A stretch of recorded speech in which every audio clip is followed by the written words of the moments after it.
తిరుపతి నగరంలో 6 సంవత్సరాల క్రితం బెల్టు మురళి అలియాస్ పసుపులేటి మురళి అనేటువంటి వ్యక్తి అత్యంత దారుణంగా పబ్లిక్లో హత్యగావించబడ్డాడనేటువంటి విషయం మనందరికీ తెలిసిన విషయమే.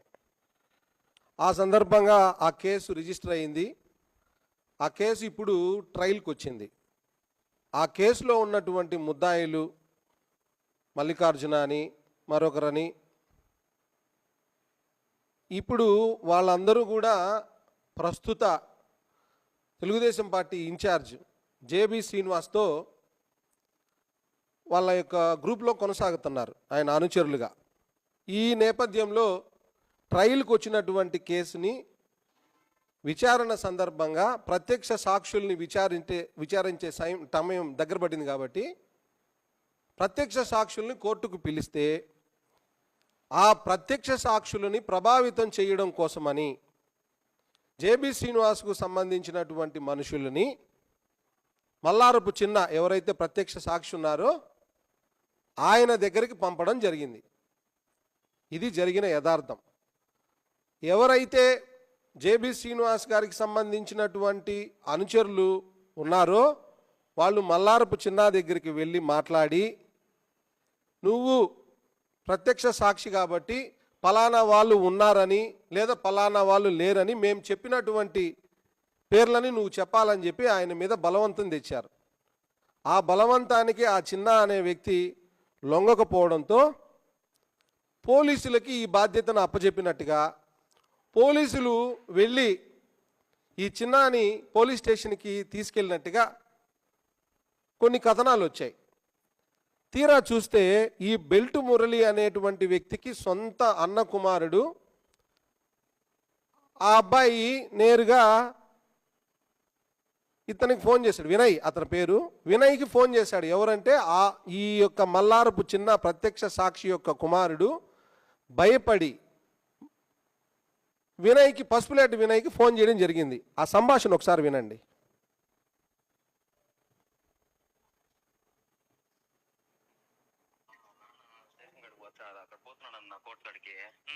పోలీసు వాళ్ళు వస్తున్నారంట నాన్నతో పాటు. ఇప్పుడు ఫోన్ చేసినాడు. ఒకసారి నేను నాన్న దగ్గర అట్లా వెళ్తామన్నా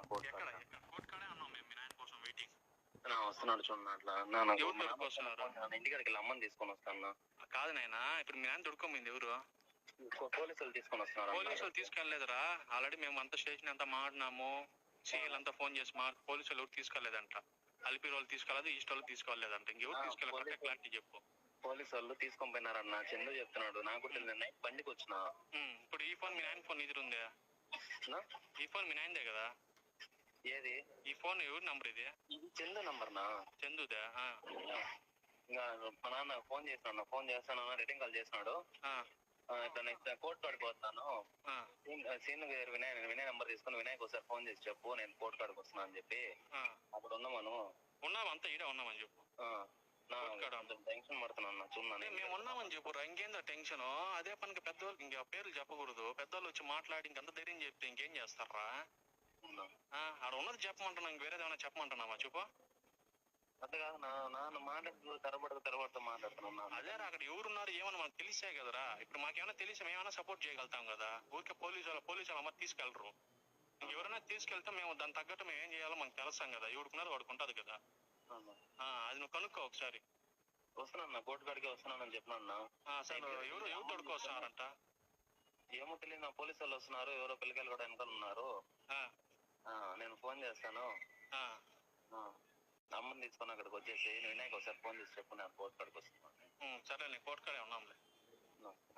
ఒకళ్ళు రే తమ్ముడు, నువ్వు మీ నాయనతో పోయి పర్సనల్గా పోయి మాట్లాడు. ఒకళ్ళు కోర్టు కాడ వచ్చినా కానీ. సరేనా, మేము మాడతాం. డాడీ అక్కడ ఏమి కాదు సరేనా, అక్కడ ఏముందో చెప్పు. నేను ఏం చెప్పారు అదే చెప్పు. అన్నోళ్ళు ఉంటారు, ఇబ్బంది ఏం లేదు.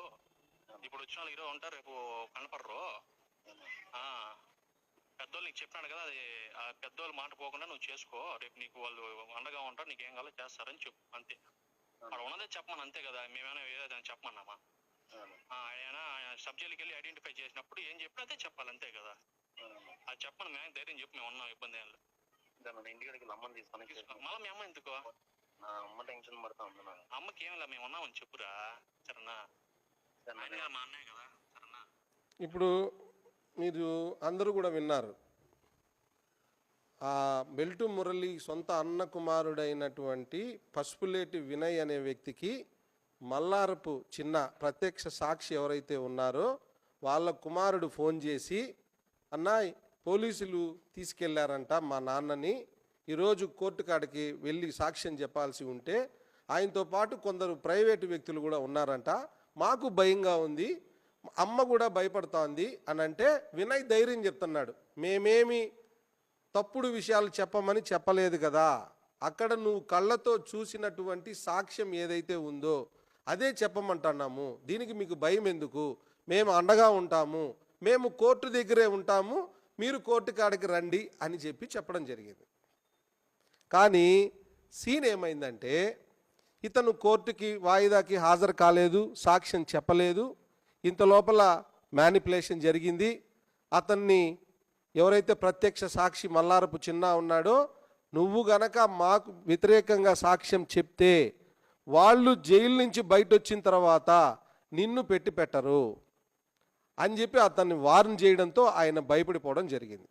సరే, ఎందుకు మీరు వాయిదాకి రాలేదు అనేటువంటి విషయం పైన ఈ చిన్న ఎక్కడున్నారో కనుక్కొని ఆ చిన్నాని విచారించేటువంటి ప్రయత్నం పసుపులేటి రవి, పసుపులేటి వినయ్, పసుపులేటి సురేష్ వీరు ముగ్గురు చేయడం జరిగింది.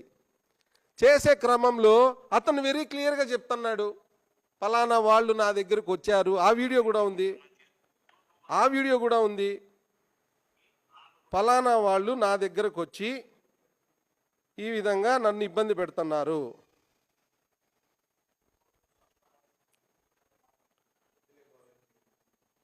మీకు చూపిస్తున్నా, మైక్ ఆన్లో ఉంది. వాళ్ళే ఈ విధంగా జేబీ శ్రీనివాస్ మనుషులు, జగ్గా అనే వ్యక్తి, ఇతరులు వచ్చి నన్ను ఈ విధంగా భయభ్రాంతులకు గురి చేసి వాళ్ళకు అనుకూలంగా వీళ్ళెవరో నాకు తెలియదు, నేను చూడలేదని చెప్తే వాళ్ళు బయటపడతారు, లేదంటే నీకు ప్రాణాలకు హాని ఉందని చెప్పినారనేటువంటి విషయం వీళ్ళకి చెప్పినారు. ఒక సీన్ చూస్తే ఒక గంట తర్వాత ఈ మల్లారపు చిన్న వాళ్ళ యొక్క సతీమణి వెళ్ళి నా భర్త కనపడలేదని చెప్పి కేసు పెడుతుంది. ఆ కేసుని పోలీసులు వెంటనే తీసుకుంటారు. అభం శుభం తెలియని పసుపులేటి సురేష్, వినయ్, రవిల మీద వెంటనే ఎఫ్ఐఆర్ చేస్తారు. ఎంత అన్యాయం అండి ఇది! ఎస్సీ ఎస్టీ కేసు, అది కూడా అంటే కరెక్ట్గా నిజంగా మనస్ఫూర్తిగా మల్లారపు చిన్న అనే వ్యక్తి సాక్ష్యం చెబితే బెల్టు మురళి కేసులో ముద్దాయిలైనటువంటి జేబీ శ్రీనివాస్ అనుచరులకి శిక్ష పడుతుంది కాబట్టి వారిని ఆ శిక్ష నుంచి తప్పించడం కోసమని మొత్తం హైడ్రామా ప్లే చేసి వాళ్ళని బెదిరించేటువంటి ప్రయత్నం చేసినారు. ఇది బెడిసి కొట్టడంతో వెంటనే వాళ్ళ మీద కేసులు పెట్టడం జరిగింది. ఈరోజు అధికారం ఉందని అధికార వేధింపుల్లో భాగంగా పెట్టినటువంటి కేసు ఇది. తర్వాత క్రమంలో నాకు న్యాయం కావాలని చెప్పి ఇప్పుడు ఒక పొలిటీషియన్, ఏ పార్టీ వాళ్ళైనా వాళ్ళ ఇంటికి ప్రజలు వెళ్తూ ఉంటారు, వెళ్ళి మాకు అన్యాయం జరిగింది చెయ్యవయ్యా అని చెప్పి కొంచెం గట్టిగానే మాట్లాడతారు, ప్రజాప్రతినిధుల్ని నిలదీసే మాట్లాడతారు ప్రజలు. ఆ క్రమంలోనే బెల్టు మురళి గారి భార్య జేబీ శ్రీనివాస్ గారి ఇంటి దగ్గరికి వెళ్ళి నిలదీసింది. నిలదీసిన క్రమంలో ఒక యూట్యూబర్, ఆయన కూడా జర్నలిస్టే, సంజీవ్ సునీల్, అదేవిధంగా సాక్షి రిపోర్టర్ ఉన్నాడు అక్కడ, ఫోటోగ్రాఫరు, వాళ్ళని కొడుతున్న వీడియో కూడా ఉంది. దాన్ని షూట్ చేయకుండా మాటలన్నీ వినిపిస్తున్నాయి. 30 మంది మారణాయుధాలతో వచ్చి చంపేటువంటి ప్రయత్నం చేశారు, జేబీ శ్రీనివాస్ ఇంటి మీద దాడి చేశారు, ఆయనకి గాయమైంది అనేటువంటి సీన్ క్రియేట్ చేసినారు. వచ్చింది ఎవరంటే ఆయన పరామర్శించడానికి, జరగని గొడవని, జరగని దాడిని జరిగినట్టుగా చెప్పడానికి కాంగ్రెస్ పార్టీలో కేంద్ర మంత్రిగా పనిచేసిన పనబాక లక్ష్మి గారు వెళ్ళి సానుభూతి చూపిస్తారు, ప్రజెంట్ ఎమ్మెల్యేలు వెళ్ళి సానుభూతి చూపిస్తారు. ఇది ఏమాత్రం అన్నా కనీసం న్యాయం ఉండొద్దా?